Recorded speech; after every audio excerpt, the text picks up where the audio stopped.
Welcome to Bespoke Diaries. Today's article is on No Winter Lasts Forever, No Spring Skips Its Turn, by Dr. Tania Simmons, CEO, Healing for the Nations, United States of America. Tania is excited to write this chapter for this amazing leadership publication for women and for men around the world. It has been such a pleasure for her to participate in this publication for many people to read across the globe. Dr. Tania Simmons is a global entrepreneur and a keynote speaker. She owns several enterprises and volunteers for humanitarian organizations all around the world. But that's not what she is going to talk about in this chapter. Those are things she does. What she wants to talk about is who and what we are, and the distinction between doing and being. When she was a young girl, her mother was a driving force, a natural power, as was her father. They are well-known leaders all over the world, and they conduct a variety of good activities in third-world countries, such as establishing schools.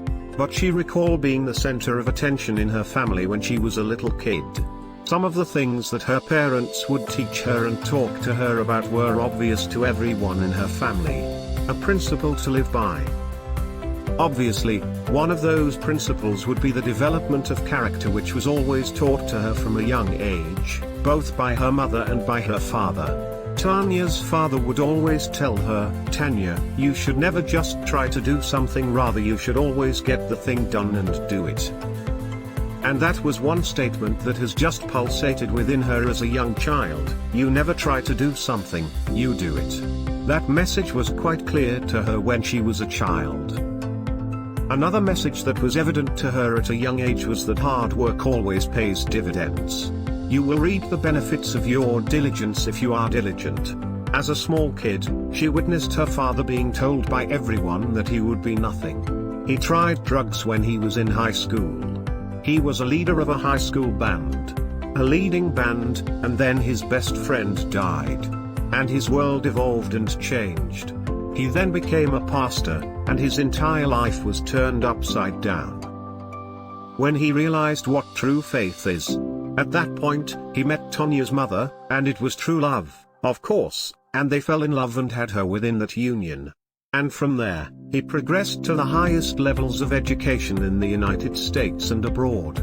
From Harvard, accepting him, to graduating from Yale and Duke with honors and so on. Today, he lectures at Oxford University, Cambridge, and he is an international scholar, and for that Tania liked to honor him. He is her father, and his name is Dr. Michael B. Simmons. He has taught Tania a lot about walking in faith, walking in character, and what true leadership entails. Tania believes that foundation is very important. She didn't always have one. The best childhood days. She did overcome sexual abuse outside her home, and she overcame a lot of different adversities, challenges, but she believed that those are the things that make us. Those are the things you would accept, and you would allow adversity to strengthen you. Those are the things that will build your character. When confronted with difficulty, welcome it with open arms. It's like going to the gym and lifting weights. You want to grow muscle, but in order to do so, you need additional weights. It's the same way in life. It's the same with adversity. You accept and embrace adversity, and it shapes and strengthens you. So, as she grew older, she saw what true leadership entailed. Her parents exemplified the qualities of true leaders. She observed the development of what hard work and devotion can produce, and those key ideas were ingrained in her character at a young age. And she attributed her success to the important concepts and traits instilled in her at an early age. Today, she also experienced the worth of what true faith may bring, faith that sees when others do not. Faith that accepts the impossible and makes it a reality. The word in her house. We can't, or I can't, or I can't. That's impossible. They've never used those words before, so they were incredibly unfamiliar to her at an early age. She was indoctrinated with self-assurance at a young age, and it wasn't until later in her youth that some of those things attempted to shake my confidence. Some of the events in her life attempted to steal her confidence. But, as she got older, she discovered the power of her voice.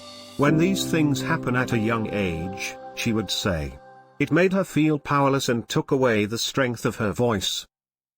It wasn't until she was older that she realized she wasn't powerless, that she had options that would give her confidence and a sense of purpose. There is a plan and a purpose for her life, and not just for her life, but for the people around her, the people who will come into her life, the people she come across.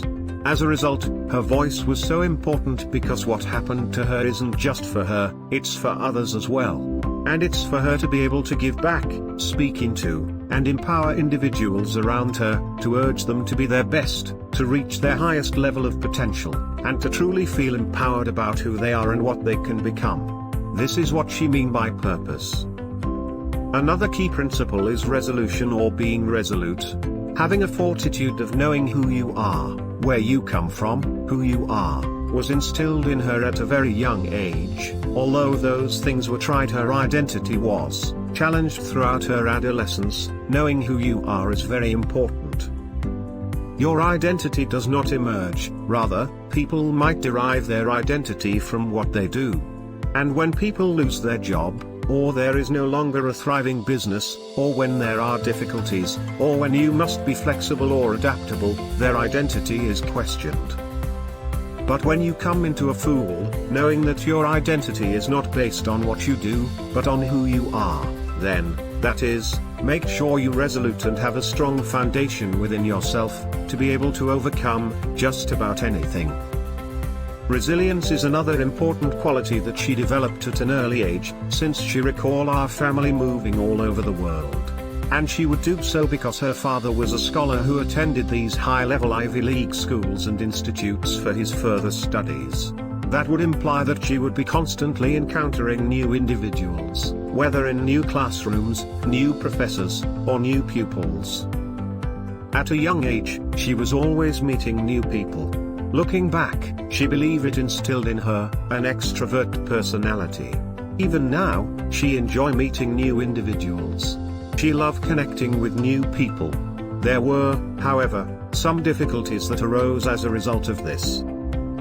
On the flip side of that, the people around her, even now, have long-standing friendships for years and years. Tania can honestly claim she has a few of those friends but not many. And, she believes, it has made her cherish her friendships even more now.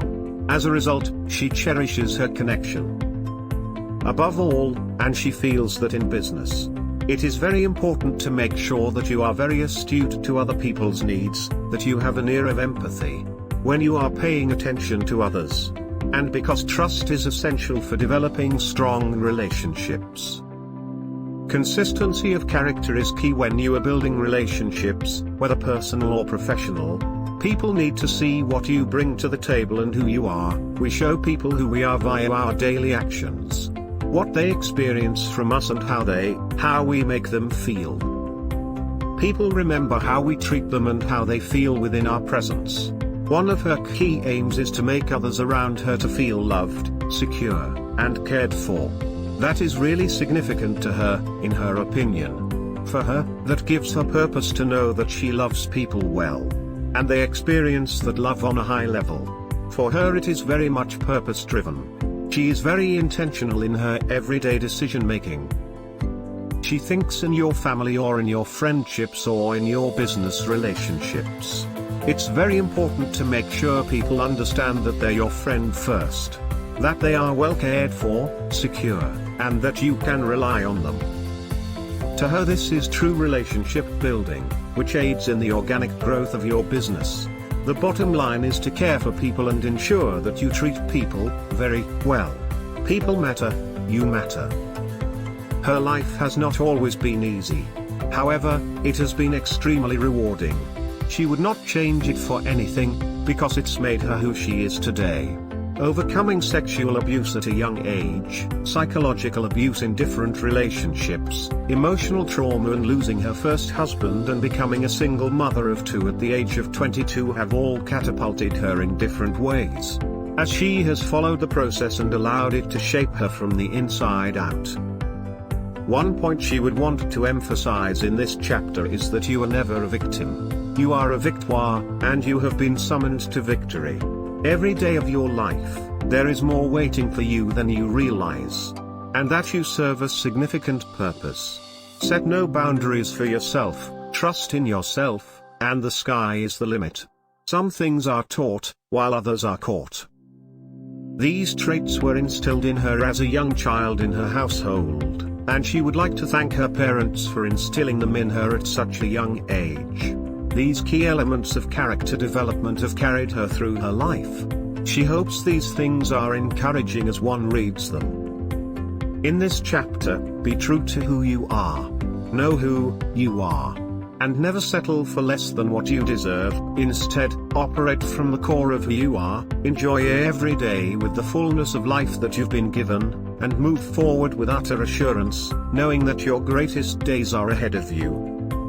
Blessings, and she hopes that this chapter has blessed your heart and life as you read it and take these words to heart, knowing that there is so much more ahead of you than behind you. To your success always.